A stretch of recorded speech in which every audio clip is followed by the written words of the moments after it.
a reply from a teller. Pwede natin siya isa lang at state your name please. Tungkol doon sa tinatawag na cancellation. So being a teller, so meron kang alam. Good afternoon po. Ako po si Zinaida Salvador, 23 years Lotto teller. Okay, saan po kayo Lotto teller, ma'am? Makati po. Sa Makati. Okay. Nagsalita kanina si Mr. Robles tungkol sa cancellation? Yung mga previous years, meron po nangyaring ganyan kasi mismo ako yung nakakita nun. Yung isang checker sa accounting, nakita nga na meron parang gano'n na nag-fake, nagka-cancel, pero yung naka-insert na ticket sa ilalim is not good ticket. Ngayon, ang problema po namin, hindi naman po lahat. Ilan ang mga Lotto outlets? Kumbaga, dapat hindi nila lahat. So, yun, meron talagang gano'n. Meron na nangyari noon. Matagal na yun eh. Mga nasa ano pa yan kami. Quezon City. How long was it, ma'am? Ilang taon na nakaraan? 2005, 2007. I think gano'n. So, after 2005, wala na kayo alam na nangyari? Wala na akong narinig. Pero sabi nila, meron daw din pang nangyayari. May nagre-reklamo pa. Ngayon, ang ano ko lang po, hindi naman po lahat ng tellers gano'n. Kumbaga, marami po kami. Kung lalahatin, katulad niyan, meron ako naranasan ko yan eh. 240. Ang sahod ko 400 minus 240. Diba? Ano na mangyayari? Bali, ang machine po ngayon napaka-sensitive. Tapos meron pong mga minsan may mga errors po na hindi namin kaya. Hindi namin kaya Kumbaga wala kaming control. Wala kaming control doon. Katulad sa mga printer error, sa mga thermals, yung mga scanner error. Ewan ko kung alam na nila yun, yung loob ng glass cleaner, pag yun nalagyan ng alikabok. Pag once nagpasok ka ng card, pag akyat ng alikabok, babasahin yung kung saan siya tumapat. Ganon minsan ang nangyayari doon sa mga ticket na binabasa ng ibang amount. Okay. And because of that, nagkakaroon ng cancellation. I mean, kayo ay, yung sasabihin kanina ni Ms. Javier, inikwitan hanggang sa ma-terminate. Nang nagtanong naman po ako nung nakaraan sa accounts, tinanong ko po yan, ang sagot sa akin ay, yung one day po na, ay yung kumbaga pag lagi na lang daw nagka-cancel, yung sa cancellation naman po, medyo hindi naman sila, kumbaga, kami yung magsasuffer. Sa cancellation kayo magsasuffer? Oo, magsasuffer. Naibabawas po sa sweldo nyo? Bawas sa amin yun. Kasi hindi rin naman i-carry lahat ng ng agent eh. Katulad nun, meron akong, kasi may mga GCs po ako ng mga tellers. Meron doon, 6,700, inabunuhan niya. Meron 1,002. May mga records po ako nun. May mga, yun nga po, ang hirap po doon sa mga, yung printer error, yun ang hindi namin kaya. Pero yung kunyari, nagmamanual lang kami, magkakamali kami. Pwede namin sagutin yun. Pero yung mga printer error, yung mga thermal error, ang hirap eh, hindi namin control. Wala kami control doon eh. Okay. So, 23 years po akong teller, pero ngayon lang ako nakaranas ng ganyang kalalaking So, Mr. Robles, aware kayo doon? Yung sinasabi po ni Ms. Salvador? Yung bagong-bago po yung ating PLS at we have referred the matter to them. At yung pong mga sinasite namin po ay nakadokumento po which prompted us. Yun pong sinasabi nyo ay we will have to look into yung isolated cases na yun. Pero ang nakita namin talaga, without even checking yung maliliit po, yung wholesale cancellation po.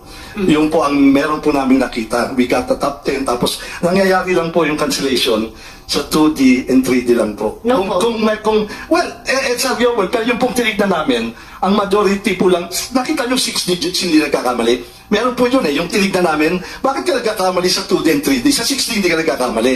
Wala ho, 0 ang 2D, 3D. Kasi malaki ho ang premyo ng 6D. Hindi ho kayang labanan yun. Yun ho ang naging explanation over the years. So yun ho talaga ang naging reason namin. Yung mga, kita nyo, 14,000 yung cancellation, 9,000 yung pumasok. Paano naman ho yun? So yun ho, indicative na yun na yung ng 4D tsaka 6D hindi nagkakamali. Bakit doon namumukod tangi lang ho? Doon sa 2D and 3D. Ms. Javier? GM, may we suggest po na yung mga grabe po yung cancellation, di dapat po yun sila ang tineterminate at saka po, sila na lang po yung binablock, pero huwag naman po yung lahat, kasi yung mga iba naman po talaga, kami ho, takot na takot kami ngayon mag-cancel po. Hihilingin na lang po namin sana na kung may kasalanan po yung isang agent, dapat po ipatawag siya kasi nagsasuffer po yung karamihan dahil po dun sa kanilang kasalanan. Tama, I agree with that, Mr. Robles. So, yung sabi nyo kanina, identified yun din daw yung sabi mo yung lugar at mga lotto agents na palaging nagkakaroon ng cancellation. Then, yun dapat ang patatawag nyo, yun dapat ang i-terminate nyo yung kanilang kontrata. Bakit yung 2,000 nadamay? Ito po, sample. Ma'am. Sample. May sample. Ano po yung sample ni ma'am?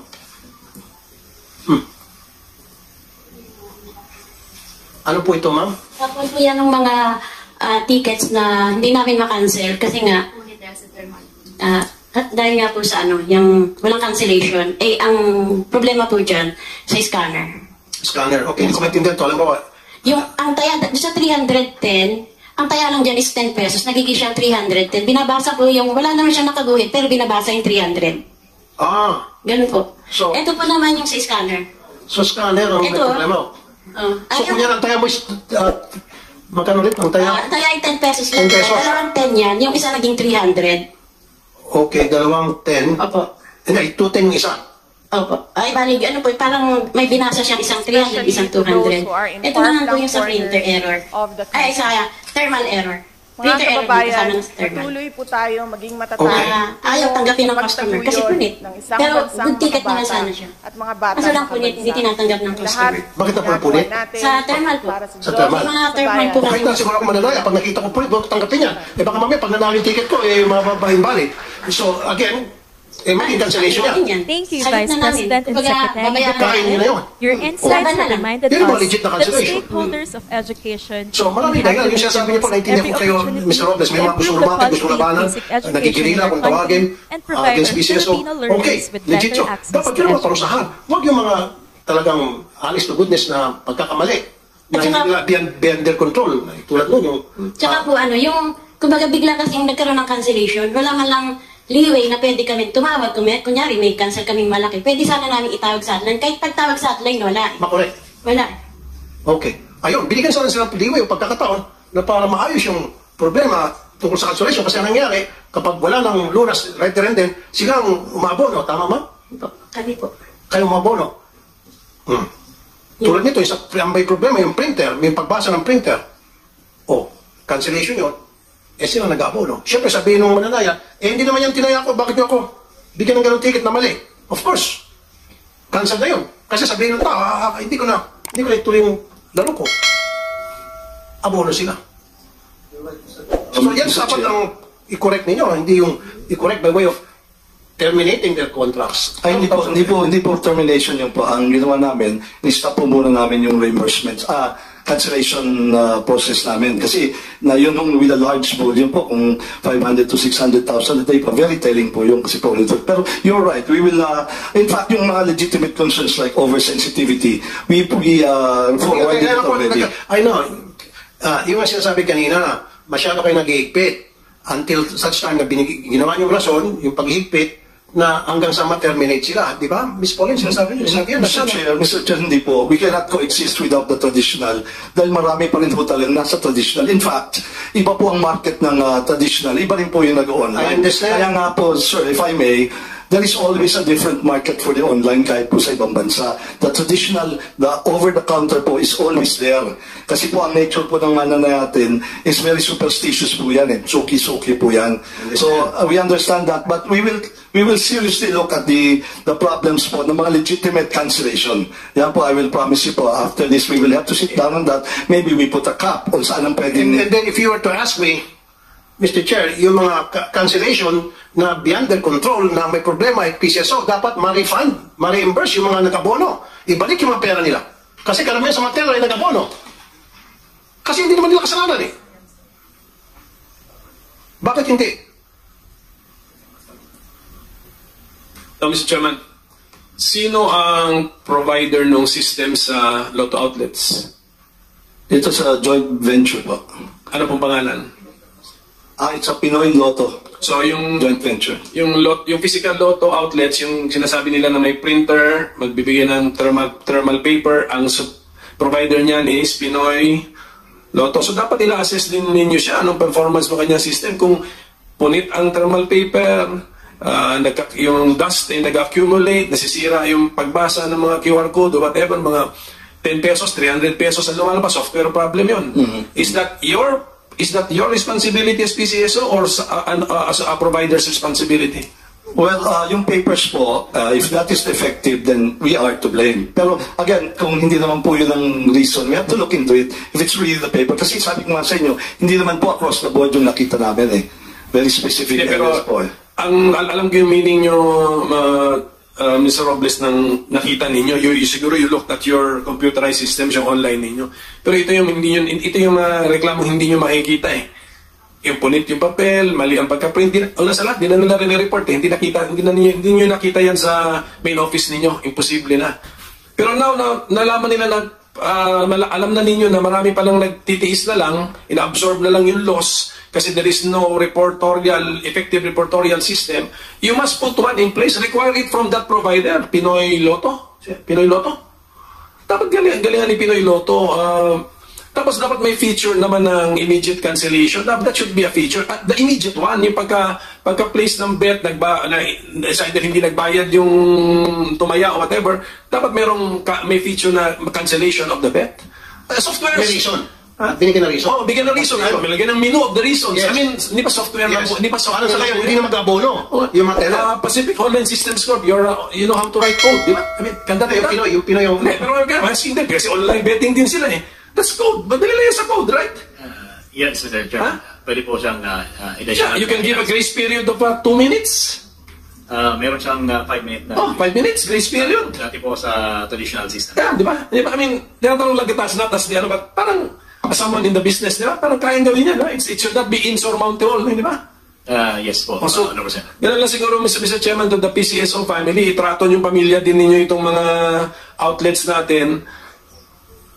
Ngayon lang ba sila nagkaroon ng tayo makasalita na narinig ninyo? Wala ba tayong regular Wala bang wala na intervention ng Senado? Wala bang regular kayo? Stakeholders forum or summit? Whatever. Acknowledge AGM. This Gaboy, siya po ang head ng aming branch operations. He's been here for the longest time. Go ahead, state your name. Sir, I'm Remelisa Gabuyo, the AGM for Branch Operations Sector, handling all the Lotto agents po. Sir, kami po in partners po sa kanila.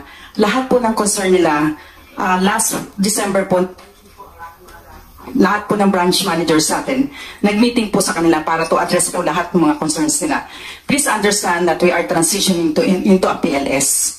So lahat po kami, October po nag-start yan. Marami po kaming naging challenges. So ngayon we are, October lang po. So we are very sensitive po, that is right. Pero po yung sinasabi nilang concerns nila, in-elevate na rin po namin yun sa JV Lotto. So we are addressing po that one. Okay, thank you. Now, doon ako sa nagbumukhang kawawa yung mga teller. Ilan na po sa inyo pong monitoring ang na-cancel dahil ang pagkakamali ay sa printer, ang pagkakamali ay sa system? Reported lang po nila ngayon sa amin yun eh. Siguro po may mga na-receive na po kaming about mga 25 lang po na sumusulat sa amin for their concerns na ganun po. Pero, isn't it right? Tama si Senator Coco Pimentel. Na-evaluate niyo po yung provider niyo, yung Pinoy, anong pangalan nun? Yes, sir. Sir, we Kung already... kinakailangan si Bakinyo at magpaano kayo muna, magpa-bid kayo ng bagong provider. Sir, we already wrote them po regarding these concerns And po. what was their answer? The letter you said that.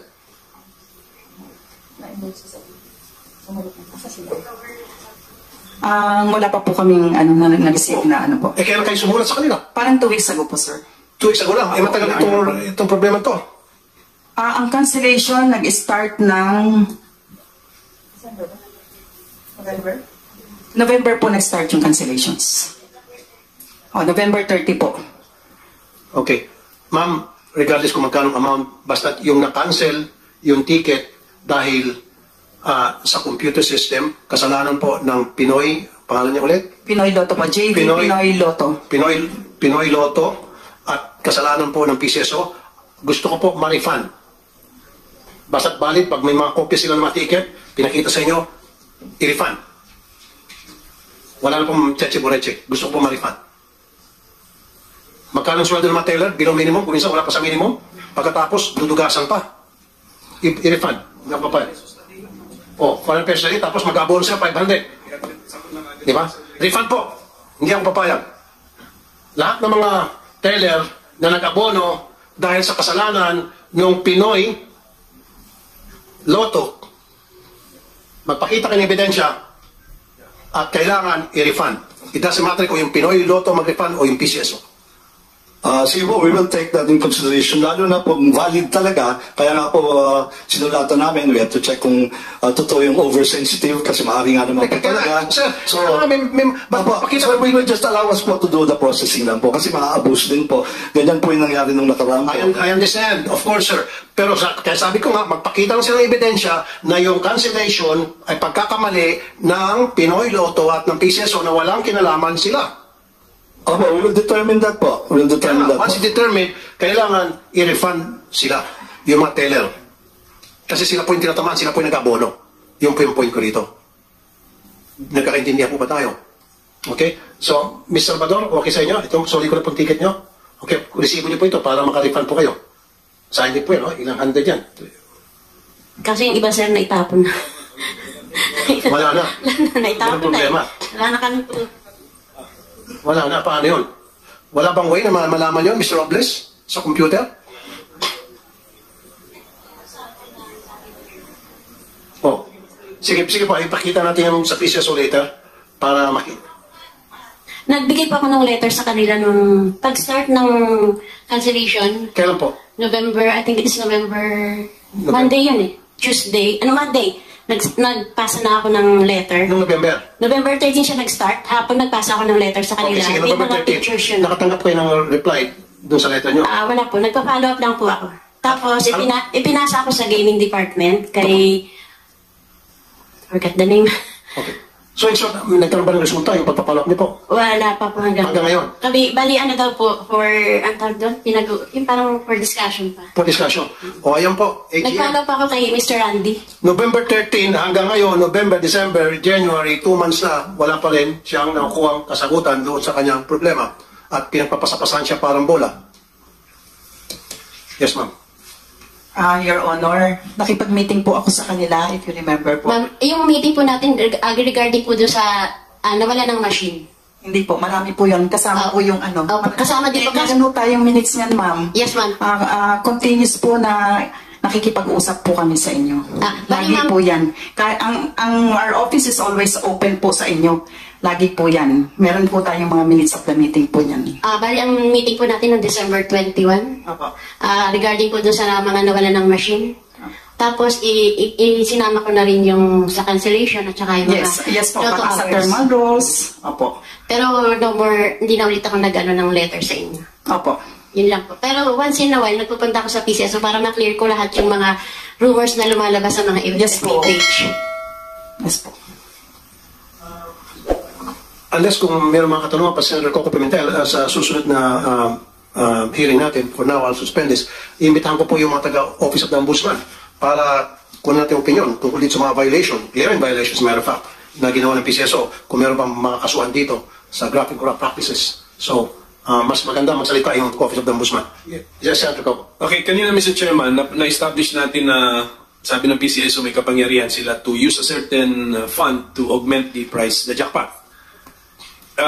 Do you also have the power to access a certain fund to reimburse these tellers na naapektuhan ng ating these well-documented cases of loss not due to their fault or negligence but due to the system, fault in the system? Can you do it? May abot na 1.7 billion yan, tulad ng inaugment ninyo sa prize funds. Are you asking the chairman? Or I'm asking them if they believe that they have the power to set aside funding to compensate our tellers. Senator Coco, kasi nasa bagay mo chairman, kasi kung binigay mo chairman, pasagutin natin. Kung hindi, are you addressing that question to AGM? Pwede si chairman, pwede si GM. Those are familiar with their losses. Kasi naka-aside si GM na legal basis to augment the price fund. Okay, sige. Chairman, would you like to answer the question? Minority Leader? I would like to suggest that since these are operational concerns, actually, not really policy issue yet. It's a matter of finding funds where we can help the Lotto agents who suffered certain damages. These are concerns that should be addressed by the finance people, accounting, budget, and maybe in consultation with COA. Then when the consultation is done and it needs board action, then we will act on it. Pero siguro naman offhand, if you can, you have the guts to augment your jackpots by 1.7 billion, you can set aside fund to compensate the real damaged tellers and lotto operators. Of course, understand din natin kanina is aware kayo that some are gaming the system, trying to game the system. Hindi kasama sa usapan yung mga yon. Okay? Ito yung mga kasama sa usapan natin, yung sila Miss Salvador na kitang-kita niya naman from experience yun, real life experience yun eh. Okay? Yun ang, basta look for that fund. That i-announce nyo na there is that fund so that you can help them. Kaya nyo na yung 1.7 billion na laki doon to augment the jackpot prices. Kaya din niyo po ito. I'm sure. Yes, Mr. Chairman, I fully agree with this statement, and we will exert effort to find the funds. Thank you. Senator Coco, Senator Minority Leader Coco Pimentel, as I promised earlier, para mapagbigyan natin yung maraming mga katanungan mula sa mga maraming mananaya, I would call for an executive session, Senator Coco, tungkol dun sa nanalo para gusto ko malaman yung identity noon natin sa Senado in an executive session nang sa gayon, masatisfy natin yung mga mananaya. Kasi ang sinasabi, ito'y kumakalat na sa kahaka na tropa raw ni GM ang nanalo. Yun lang. Can we do it now? Yeah. So, secure natin yung lugar at maraming mga alis dito muna. Okay, so session is suspended for the meantime.